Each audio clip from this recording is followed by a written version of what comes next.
Buod ng Kabanata 43, Mga Balak. Tuloy-tuloy si Padre Damaso sa kamang kinahigaan ni Maria at luha ang sinabi, "Sa anak ko, hindi ka mamamatay." Nagtaka si Maria sa nakitang anyo ng pari. Ang mga nakakakilala sa prele ay halos hindi rin makapaniwala na ang paring may magaspang na ugali at matipunong anyo ay mayroong palanggayong kalambot na damdamin ng pari. Tumindig si Padre Damaso at nagpunta sa silong ng balag sa ilalim ng balkonahe at umiyak na parang batang ibinulalas ang lahat ng sama ng loob. Dahil dito, nasabi ng lahat na talagang mahal ng pari ang inaanak na si Maria.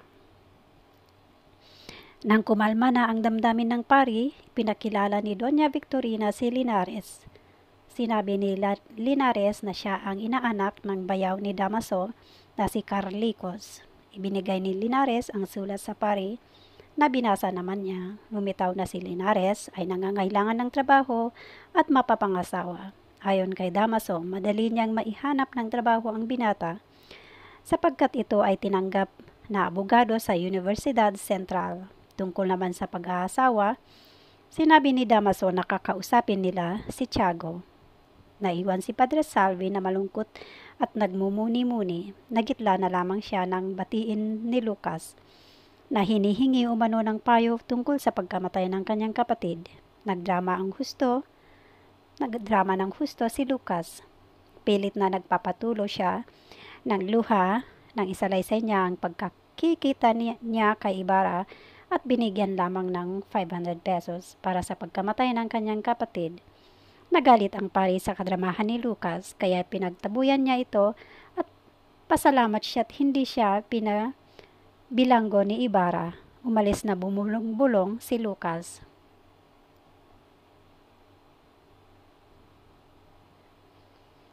Ito ang mga tauhan sa kabanatang ito.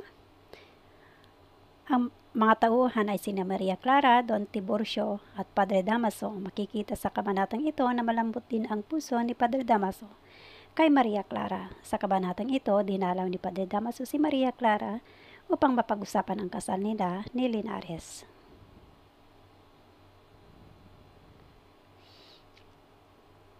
Itong mga aral na makukuha sa kabanatang ito. Ang isa sa aral na makukuha sa kabanatang ito ay huwag kang magdesisyon sa isang tao kung ano ang dapat gawin nito o kung sino ang gustong makasama sa kanyang buhay. Parang sa ginagawa ni Padre Damaso at Kapitan Tiago, sila ang nagpapasya kung sino ang gustong nilang mapangasawa ni Maria Clara at ang nais nila ay Linares. Walang sino man ang may karapatang panghimasukan ang buhay ng isang tao. Karapatan ng bawat isa na mabuhay ng malaya at magpasya para sa kanyang sarili. Ang pag-aasawa ay hindi biro sapagkat ito ay pagpapasyang panghabang buhay na kung magkakamali ka ay pwede mong pagsisihan sa bandang huli. Bilang Manila lang dapat tayo ang magdesisyon kung sino ang gusto nating makasama habang buhay. Sa pangaral na makukuha sa kabanating ito ay ang palakasan. Palakasan sa paghahanap ng trabaho dito ay nagtataglay si Linares ng isang liham rekomendasyon mula sa kanyang bansang pinanggalingan. Malamang na matatanggap nga siya, lalo na kung ang kanyang padrino ay si Padre Damaso. Hanggang ngayon naman ay nararanasan natin ang ganito. Kalimitan kung sino ang malalakas at kilala ay yun ang napupwesto sa mga trabaho, kahit na nga minsan ay mas higit na karapat-dapat sa kanila.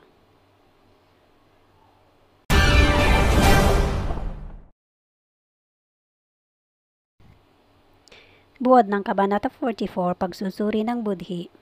Nabinat si Maria pagkatapos na makapagkumpisal. Sa kanyang pagkahibang, walang sinasabing pangalan kundi ang pangalan ng kanyang inang, hindi man lamang nakilala. Siya ay binabantayang mabuti ng kanyang mga kaibigang dalaga. Si Tiago naman ay nagpamisa at nangako na magbibigay ng tungkod na ginto sa Birhen ng Antipolo. Unti-unti namang bumababa ang lagnat ni Maria. Takang-taka naman si Don Tiburcio sa naging epekto ng gamot na inireseta niya sa dalaga. Sa kasiyahan ni Doña Victorina, hindi niya nilabnot ang pustiso ng asawa. Isang hapon na pag-usapan ang nakatakdang paglipat ng parokya ni Padre Damaso sa Tayabas. Sinabi ni Kapitan Tiago na ang ganitong pagkakalayo ng pari ay labis na daramdamin ni Maria sapagkat para na rin niya itong ama. Pinaliwanag din niya na ang pagkakasakit ng dalaga ay bunga ng mga pangyayari noong pista. Sinabi naman ng kura na mabuti nga ang di papahintulot ng kapitan na magkausap ang anak at si Ibarra, pero tinutulan ng Donya ang ganitong pananaw ng dalaga sapagkat matibay ang kanyang paniniwala na si Don Tiburcio ang nakapagpagaling kay Maria. Hindi pinansin ni Padre Salvi ang Donya at sa halip sinabi niya na malaki raw ang nagawa ng pangungumpisal sapagkat daig ng isang malinis na budhi ang lahat ng mga gamot na gaya ng pinatutunayan na ang maraming pagkakataon. Dahil dito nabanas ang Donya at minungkahi niya kay Padre Salvi na gamutin ang kanyang kumpisal, si Donya Consolacion na asawa ng Alperes. Hindi umimik ang pari at sa halip ay tinagubilinan niya si Kapitan Tiago na ipahanda kay Tia Isabel si Maria sa isang pangungumpisal muli sa gabing iyon at bibigyan niya ng viatiko kinabukasan upang tuloy-tuloy na ang kanyang paggaling. Samantala, pinainom ni Sinang si Maria ng isang pildoras na mula sa bumbong na kristal at bilin ng doktor ay tigil ito kapag nakakaramdam siya ng pamimingi. Itinanong ni Maria kay Silang kung hindi sumulat si Ibarra. Sumagot si Sinang na abala si Ibarra sa pag-aasikaso na mapatawad ng arsobispo ang kanyang excommunion. Saglit na natigil ang kanilang pag-uusap sapagkat siyang pagpasok ni Tia Isabel upang ihanda muli si Maria na sulatan niya si Ibarra at sabihing limutin na niya ito. Di nakapagtanong si Sinang dahil nagsisimula na si Tia Isabel. Si Maria naman ay nag-iisip ng mga kasalanan. Binasa ni Tia Isabel ang 10 utos. Pagkaraan ay nagtulos ng isang malaking kandila sa harap ng altar sa mahal na birhen. Nagtagal ang kumpisalan sa gabing iyon. Napansin ni Tia Isabel na sa halip na makinig ang pari sa sinasabi ni Maria, tila ba binabasa ang nasa isip ng dalaga. Nung lumabas ng silid si Padre Salvi, ito ay namumutla at nakapangagat labi, kunot ang noo at pawisan. Sa malas siya ang kinumpisalan na di nagtamo ng patawad.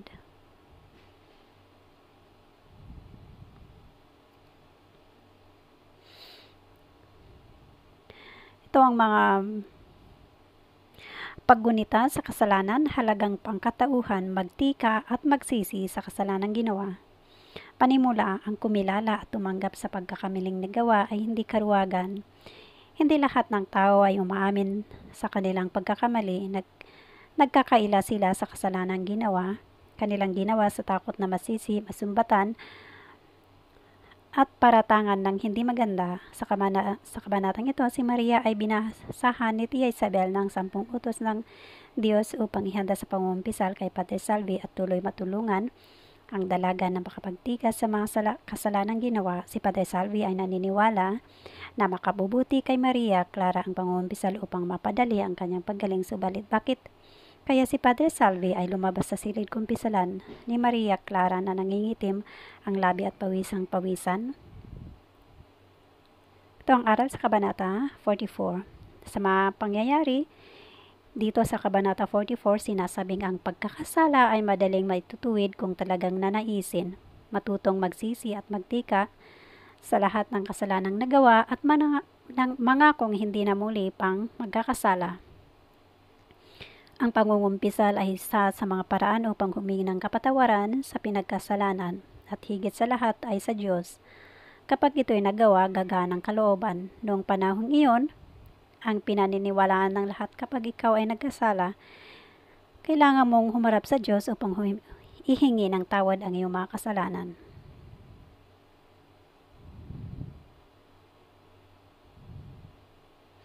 Ito ang mga tauhan sa kabanatang ito. Maria Clara, siya ang nabinat pagkatapos ng mangumpisa sa taas ng lagnat ni Maria Clara ay tinatawag nito ang kanyang ina na matagal nang namayapa buhat ng pinanganak.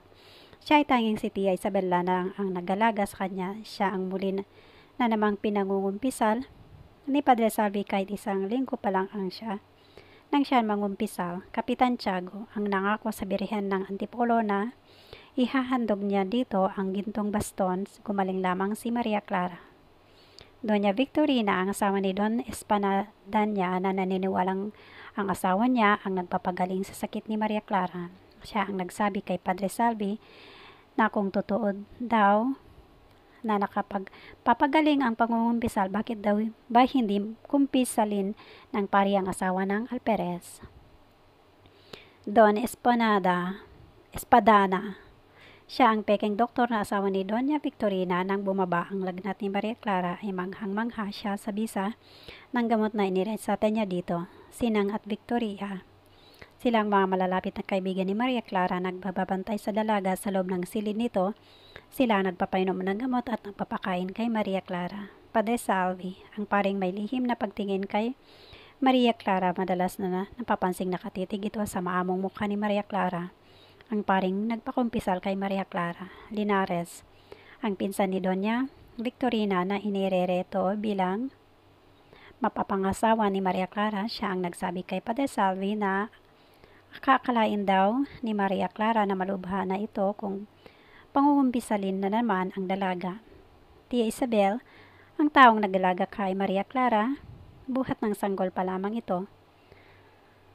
Napansin din niyang nakatitig si Padre Salvi sa pamumukha ng dalaga habang nangungumpisal ito sa kura.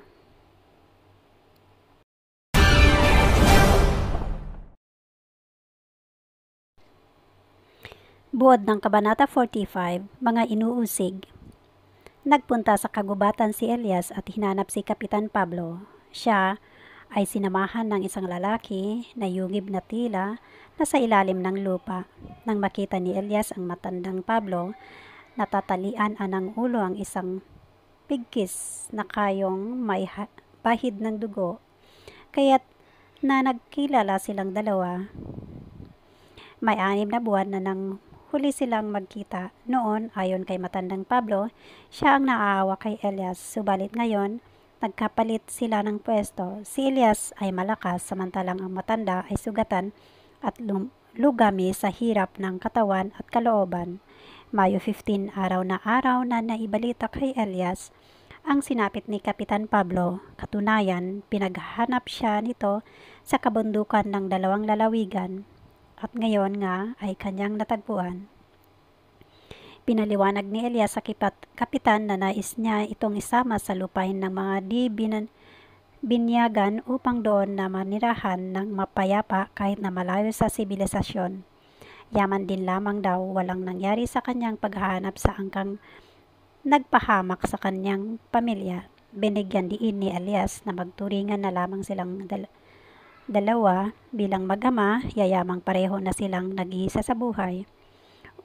Umiilig lamang ang matanda sa kahilingan ni Elias at sinabing wala siyang dahilan para magpanibagong buhay sa ibang lupain. Kailangan niyang may paghiganti ang kalupitang sinapit o pagkamatay ng kanyang 2 anak na lalaki at isang babae sa kamay ng mga buhong.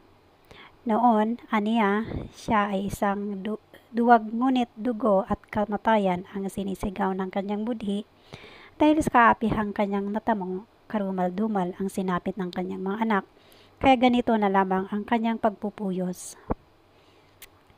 Ang kanyang anak na dalaga ay pinagsamantalahan at inilugso ang kapurian ng isang alagad ng simbahan. Dahil dito, nagsiyasat ang 2 niyang anak na lalaki, pero nagkaroon ng nakawan sa kumbento at ang isa niyang anak ay sinuplong. Ang anak niyang ito ay binitin sa kanyang buhok at narinig niya ang sigaw, daing at pagtawag sa kanya. Pero siya ay nasanay sa buhay na tahimik, ay naging duwag at hindi nagkaroon ng lakas ng loob na pumatay o magpakamatay. Ang paratang na pagnanakaw sa kanyang anak ay di napatunayan, isa lamang malaking kasinungalingan. Ang kurang nagparatang ay inilapit sa ibang lugar, pero ang kanyang anak ay namatay sa sobrang pahirap na dinanas.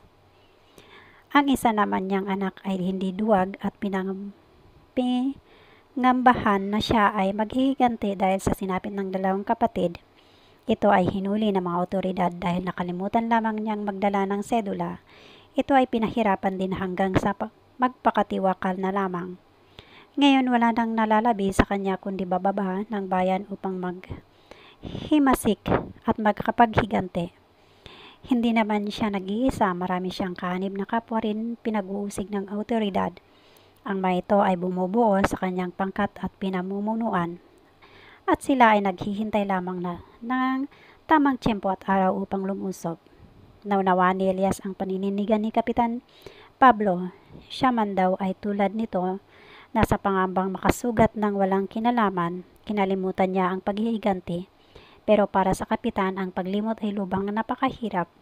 Kaya ang ganang kay Elias ay napakadali sapagkat siya ay bata pa, hindi namatayan ng mga anak at hindi nawawalan ng pag-asa. Nangako ang matanda na hindi rin siya susugat sa sinumang walang kasalanan tulad ng ginawa nitong pagkakasakit na naging sanhi ng kanyang pagkakasugat at huwag lamang ang isang kwadrilyong tumutupad lang naman ng kanyang tungkulin.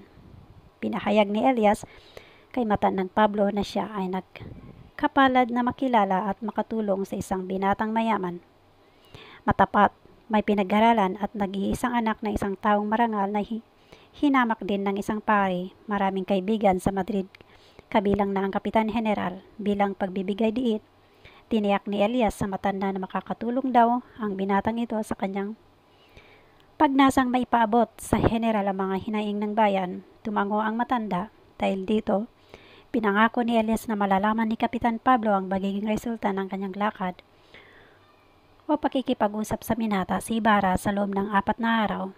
Sa mga tauhan ng kapitan, ang kakatagpuin niya sa may baybayin ng San Diego at sasabihin niya ang sagot. Kapag pumayag ang binata, may maaasahan at makakapagtamo sila ng katarungan, at kung hindi naman, si Elias ang unang kasama niya ang maghahandog ng buhay. Ito mga key points at mga aral sa kabanatang ito, ang mga nagre-rebelde. Halagang pangkatauhan, ang paghihiganti ay ilagay sa kamay ng Panginoon. Panimula, huwag kang magtanim ng galit sa iyong kapwa, sa halip pangaralan mo siya, sa gayon hindi ka makakasala dahil sa kanya. Huwag kang maghihiganti o magtatanim ng galit sa iyong mga kasamahan. Ito ang masalita ng ating Panginoon, maliwanag na sinasabi sa mga pahayag na mahalin ang kapwa, tunay na mahirap gawin ito. Subalit kung ang tao ay isang tunay na Kristiyano, gagawin niya ang sinasabi ng Panginoon, hindi niya ilalagay ang batas sa kanyang mga kamay. Aalisin niya sa kanyang puso ang salitang paghihiganti, dahil sa paghihiganti marami ng tao ang namundok, nagtago, natutong mag-alsa at maghiganti. Suriin natin pangyari sa Kabanata 45. Sa katunayan, hindi binalak ni Kapitan Tiago na maghihiganti. Ginagawan na niya ang lahat upang huwag madungisan ang kanyang mga kamay, subalit hindi siya pinakinggan ng mga taong sana ay tutulong sa kanya. Si Kapitan Pablo ay umakyat sa bundok kasama ang iba pang mga rebelde na tulad niyang naghihintay ng katarungan na magbubuhat sa kinauukulan, subalit habang lumilipas ang panahon, hindi ito nabibigyan ng lunas. Kung hanggang kailan sila magtitiis, walang makakaalam. Matawan sa kabanatang ito, Elias tumalaw sa bundok na kinaroroon ng Kapitan Pablo para himukin itong sumama sa kanya at mabuhay pa na parang mag-ama. Kapitan Pablo umakyat sa bundok kasama ang iba pang mga rebelde.